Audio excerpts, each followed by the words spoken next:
Good morning and welcome back to Think in the Circle. Today we are going to talk about optimism, in an acronym, if you like, of what I believe are some of the best traits that you can develop or you can work on to be the greatest PhD student that you could be. So let's look at one at a time. Optimism. The very first one, O, is for organized. And that is a trait you can start working on from day one as a PhD student, or from day -1 when you were even thinking about starting a PhD. How can you stay organized? Well, most places will ask you for a Gantt chart, Gantt, planning through your 3 years if it's full-time or 6 years part-time PhD. So that's one technique that can help you stay organized, thinking about the different milestones you have to achieve. You can stay organized when you're searching for your literature review by keeping tab of the keywords that you're using, and every time that you find a new keyword, you add that keyword to the list so that you continue searching the same keywords over and over, because you have to imagine by the time you are near the end of your PhD, you still need to do another search just to make sure nothing new has been published, or if something new has been published in your area of research, you're ready to discuss it at the Viva if you're asked. So stay organized, make sure that when you go to meetings, write notes and make sure that you send those notes by email to your supervisors, or if your university has an online system like PhD Manager, that you go and put those notes into the PhD Manager straight away. In other words, you're organized and you're communicating effectively to your supervisors. The second thing that I am going to talk about is problem solving. So I want my students to be good problem solvers. So problem solver, I would say. Now, how do I become a good problem solver, Yanis? And isn't that your job as a supervisor? No, my job is to guide you through this PhD, which is effectively an apprenticeship to research. But when it comes to you've hit a problem in your research, you really should have come with 2 or 3 solutions to your supervisors and say, Yanis, I've got these 3 ideas. And your supervisor then might give you advice as to which one out of the 3 might be the best, or maybe 2, or maybe none. And they might come up with different solutions themselves. But at least you have shown evidence that you are putting effort into those key questions that you might have. You don't just come there and say, well, do it for me. Which leads to one of these traits I will speak to in a few seconds. But problem solver is something that you can develop, and it is the mindset of saying, it's my project, we are in a team and we all work together, but it is my project, I take ownership of it, therefore I will go with a few suggestions to the problem that I might have. What I'm looking for is guidance. I'm not looking for somebody who says, do it that way. The next one is the one thing that I think all PhD graduates have, and that is tenacity. So be tenacious. Have I spelled it right? I hope I have. Tenacious. No. Tenacious. I think that's how you spell it. Anyway, I'm Greek. I'm allowed to make mistakes in the English language. So tenacity is the one thing that I believe PhD students prove, because it's so hard. It's a marathon. It's so hard to finish a PhD, especially near the end. A lot of PhD students find it very, very difficult to basically close the book and submit it. So whatever you have done, and yes, maybe you have contributed something amazing to the wall of knowledge, but the one thing that nobody can deny you is that you've done it. You are tenacious. And you build that tenacity by saying, I'm not going to give up. Now, there are friends and colleagues who have given up with their PhD. I think I even have a video about giving up your PhD. And that's a decision that you might make, but you have to really consider that. Not giving up, not at all costs, but at most costs, is something that you carry with you for the rest of your life. Finishing projects that you started, it's quite a useful trait, not just for PhD, but for any type of work you will find yourself. So that's something that you will be building as you are moving through the years of your PhD. But remember, tenacity is one to not be underestimated. The most important one out of all of these traits, if you ask me, and if I was to choose only one, I would say this is independent. I want my students to be independent. What do you mean by independent, Yanis? I want them to be independent thinkers. So if I say something, they can challenge it, and they should challenge it if what I'm saying they don't agree with. I want them, let's say a student has come all the way to the point where they're going to submit their thesis for the Viva. I want them to come up with suggestions of who their internal or external examiner might be. I'm there to help, but if they show that level of independence, I can feel safe that I've done my job in creating an independent research. Now, an independent thinker is not going to happen, or an independent researcher is not going to happen from day one. You have to work at it. And how do you work at it is generating, creating, and working on that level of confidence about your research area and what it is that you're trying to do. And one way is, and this is counterproductive or counterintuitive rather, counterintuitive to think that in order for me to be independent, I need to surround myself with more friends and more family. Because you need a lot of energy to stay independent. And if you are part of the community of the PhD students and the researchers, and you see how others work, you can get great examples and bad examples. And utilizing those, you can start thinking, if you're also reflective, you can start thinking about how do I become even more independent in my research and my work. The next one is second most important to me. I would say that, wouldn't I, as a supervisor, and that is managing upwards. And kind of links to the organized, but managing upwards is all about thinking, how do I motivate my supervisors to react to when I send them emails or where I pick up the phone and talk to them? And the way to do that is early on, you must have a discussion with your supervisors as to what is okay and what is not so okay to do. For example, some supervisors might like to communicate via emails. Others might like to communicate through, I don't know, Microsoft Teams or Zoom, or some might like WhatsApp and like messages from WhatsApp. I'll give you an idea. I try to avoid email unless it's, send me your PhD thesis or something like that to read.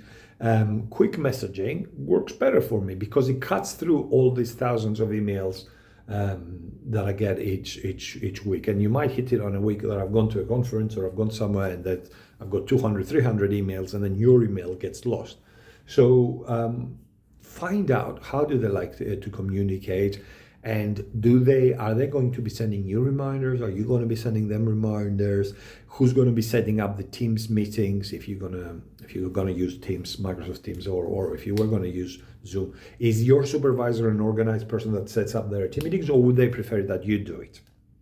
And I know a lot of supervisors, most academics, they would prefer you to do it. I do it because in my case, I like to do it, even though I wouldn't claim I'm the most organized person in the world, but it kind of gives me that safety of mind where I know where I am with each one of my students, and I make sure that I am fair to all my students, that I do the same number of meetings per month with everybody.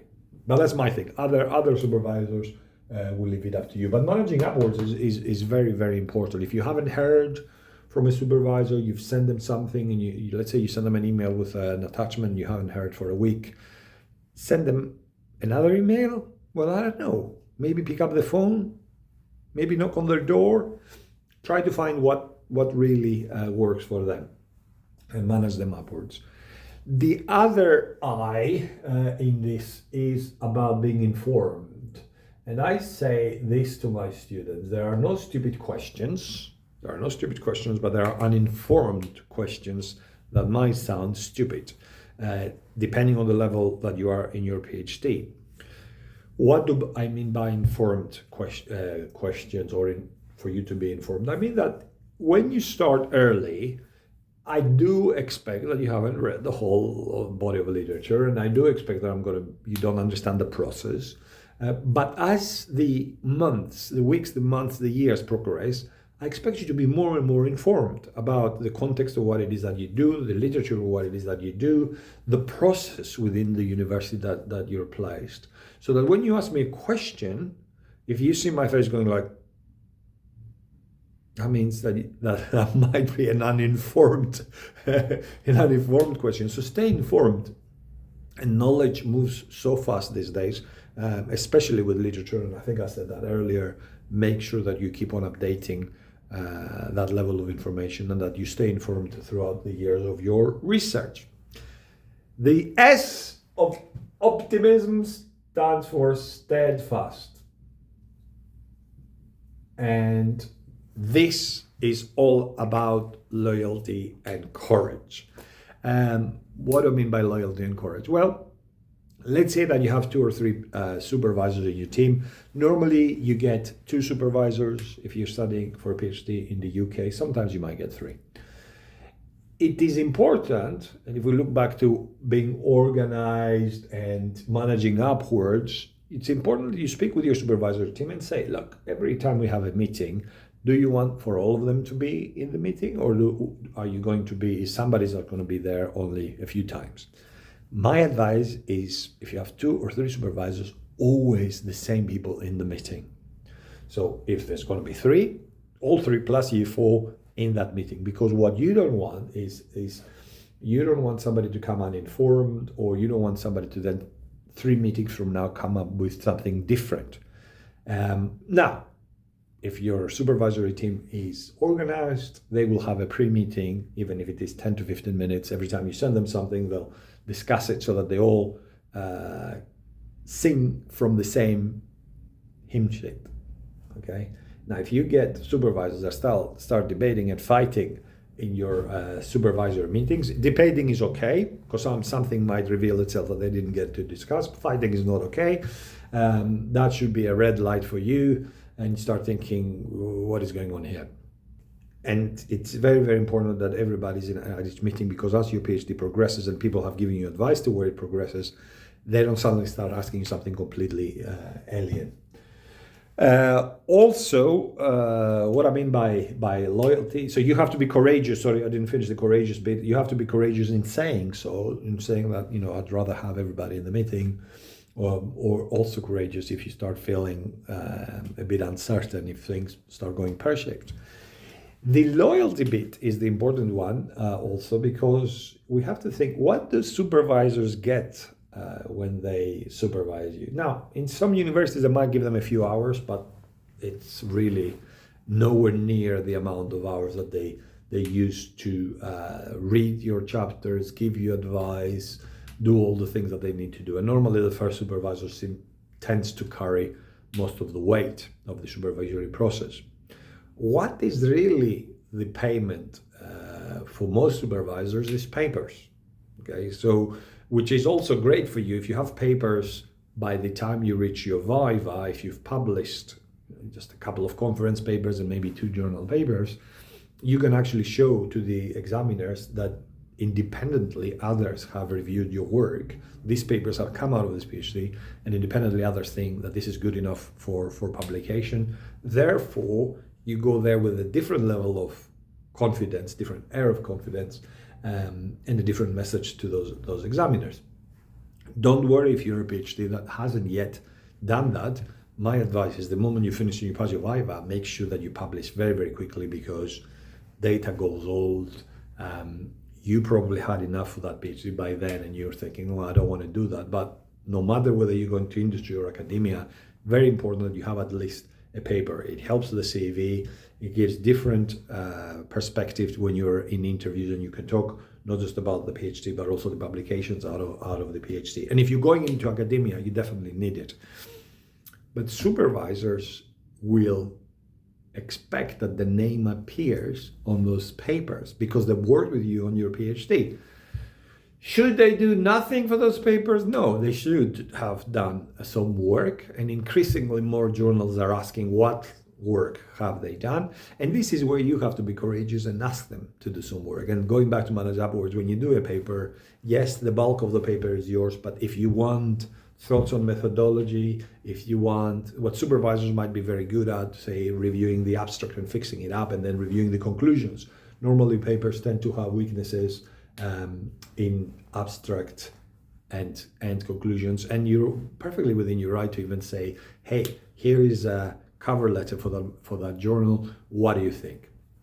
You can also discuss what journals you should go for with those supervisors. Now, if you had 3 and one of them didn't do anything and hadn't been in the meetings often, I would say discuss with your first supervisor. You really need to have that third name there. I don't know, but the loyalty comes both ways, right? They should have shown loyalty to you too. But be steadfast. And finally, last but not least, is to stay motivated, and that's motivated, and that. To stay motivated with your PhD, you have to keep on reminding yourself that PhD is nothing but a job. If you think of it as a job or just as a project, it's just one other thing in your life. Life is bigger than your PhD. It just happens that you are doing a PhD, okay? But you're more than your PhD. You're a human being, and you should have friends, and you should talk to your family and spend time with friends and family and loved ones. That is what's going to help you stay motivated. Once you realize, quite often I have students who are so lost in their PhD, they have stopped exercising, they have stopped meeting with friends, they have stopped going to the training courses because they don't see the point. Well, the point is you are staying sociable. And if you're staying sociable, and if you do your exercises, I recommend 3 times a week at least, do some exercise, go out there, walk. If you have woods or the sea by you, a great environment to walk by and clear your head, because it does help. The way our mind thinks and the way we are built, you need breaks away from big projects. In the same way, think of it, I said earlier, it's a marathon. Think of it, when the marathon runners run, there are little tables with glasses of water, right? And drink water, or they spray water on them. So you have to think, what are my tables with my glass of water?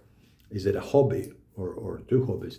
Is it exercise? Is it going out for a meal with friends or family or loved ones? Whatever it is, be organized in your personal life as well, and keep at it. And don't say, okay, this for the next 6 months, I'm just going to lock myself into a room and do nothing but a PhD, because then you will start losing the motivation, especially if things aren't going your way.